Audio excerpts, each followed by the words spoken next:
Today we're going to play the casual party game, Skyjo. Hi, I'm Chris, and welcome to Playing Games. Please comment, like, and subscribe. Skyjo home! Skyjo home! Anyone? Any better? No? Despite having a confusing, dare I say it, awful name, Skyjo is a very fun, low-key party game. It's small on strategy and high on luck, but for those of us who just want to chill with friends in a marginally competitive way, look no further. Skyjo's got you covered.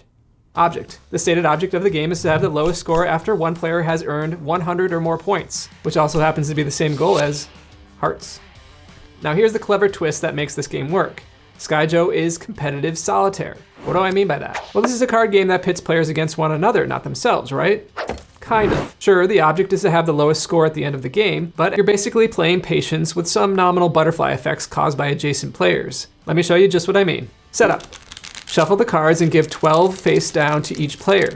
The dealer places one card face up in the middle, and the remaining cards form a draw deck. All players then organize their layout in a 4x3 grid like this. As mentioned, the object of the game is to have the lowest score over several rounds. Your score will be determined by the card values, which end up in your layout at the end of the full round. So by the end of the round, rather than 12 face down cards, you will have a grid of 12 face up cards. And they'll look something like this. Cards have different values, from 12 all the way down to -2. Players add the values together to get their end of round score. The lower the score, the better. Let's jump back to the beginning of the round. After all players have their layout, they select any 2 face down cards and flip them both over. Add the sums of those 2 flipped cards. If you have a negative, subtract that from the other value. Whichever player has the largest sum is the player who gets to go first in Skyjo. If there's a tie, work it out. Gameplay. Starting with the first player and moving clockwise, players do the following. They can either choose to take the topmost discarded card or reveal one from the draw pile. If they prefer the new card over a card from their face-up grid, they can replace that card with the new one.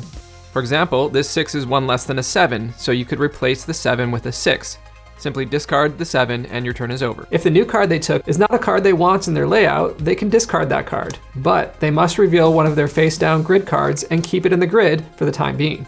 After a player has either changed out a grid card or flipped one over and discarded a card, play goes to the next player. The card that the previous player discarded is now playable to that player. All players follow these rules, slowly revealing their laid out grids. Ending a round. When one player has revealed their last grid spot, the round ends. All other players get one last turn. If a player has one or more face down cards after this, they must flip those over without having the chance to change them. Scoring. Now players count up the sums of their cards, ignoring zeros and subtracting negative cards from their positive totals. One player writes down the scores for this round and adds them to any previous rounds. Warning, if the player who went out first this round does not have the lowest score of the round, they take a penalty. The same goes with a tie. For example, I went out first, but I have a score of 21 points.